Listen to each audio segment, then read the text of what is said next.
ایران میں مرشد اعلیٰ علی خامنائی کے قریب شمار کیے جانے والے سخت گیر بلاغ سے تعلق رکھنے والے 8500 یونیورسٹی اساتذہ نے ملک میں انتظامیہ، عدلیہ اور مقننہ تینوں کے سربراہان کو ایک کھلا خط ارسال کیا ہے۔ خط میں 6 بڑی طاقتوں کے ساتھ نیوکلیئر معاہدے کے بعد ملک میں اب تر اقتصادی حالات اور نیوکلیئر تنصیبات میں ناامیدی کی صورتحال سے متعلق حقائق کا انکشاف کیا گیا ہے۔ ساتھ ہی یہ باور کرایا گیا ہے کہ اس معاہدے سے ایران کو بربادی کے سوا کچھ حاصل نہیں ہوا۔ ان کے خیال میں نیوکلیئر معاہدے کے معاملے میں روحانی کے زیر قیادت ایرانی سفارتکاری نے مغرب کو بڑے فوائد سے نواز دیا، جبکہ ایران کو کچھ حاصل نہ ہوا۔ اس کھلے خط میں کہا گیا ہے کہ دشمن نے مذاکرات کو حجت بنا کر ایران میں گھسنے کی کوشش شروع کر دی ہے اور اسی کے ذریعے معاہدے پر دستخط بھی کرا لیے گئے ہیں۔ خط پر دستخط کرنے والے اساتذہ نے صدر حسن روحانی کو مخاطب کرتے ہوئے کہا ہے کہ اس بات کا انتظار ہے کہ ملک کے صدر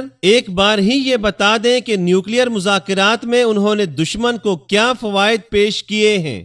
بڑی طاقتوں کے ساتھ معاہدے کے نتائج کے حوالے سے دستخط کنندگان کا کہنا ہے کہ معاہدے نے ایران کو یورینیم کی افزودگی سے محروم کر ڈالا۔ معیشت کے دوبارہ سرگرم ہونے تک نیوکلیئر ری ایکٹروں کی سرگرمیاں ماند پڑ گئی ہیں یا پھر ختم ہو گئی ہیں۔ واضح رہے کہ 2015 میں طے پانے والے نیوکلیئر معاہدے کی تائید اور مخالفت کرنے والوں کے درمیان اختلاف شدت اختیار کر گیا ہے۔ معاہدے کے حامیوں میں اکثریت اصلاح پسندوں اور اعتدال پسندوں کی ہے، جبکہ مخالفین کے کیمپ میں زیادہ تر خامنائی کے قریب شمار کیے جانے والے سخت گیر عناصر ہیں۔ خامنائی کی جانب سے پہلے ہی مغرب کے ساتھ مذاکرات جاری رکھنے کی مخالفت سامنے آ چکی ہے۔ معاہدے کے مخالفین ایران میں گرتے ہوئے معیار زندگی کے کارڈ پر کھیلنے کی کوشش کر رہے ہیں۔ یہ گراوٹ تہران کے خلاف بین الاقوامی پابندیوں کا نتیجہ نہیں، بلکہ انتظامی اور متواتر حکومتوں میں سرکاری اہلکاروں کی بدعنوانیوں کا شاخسانہ ہے۔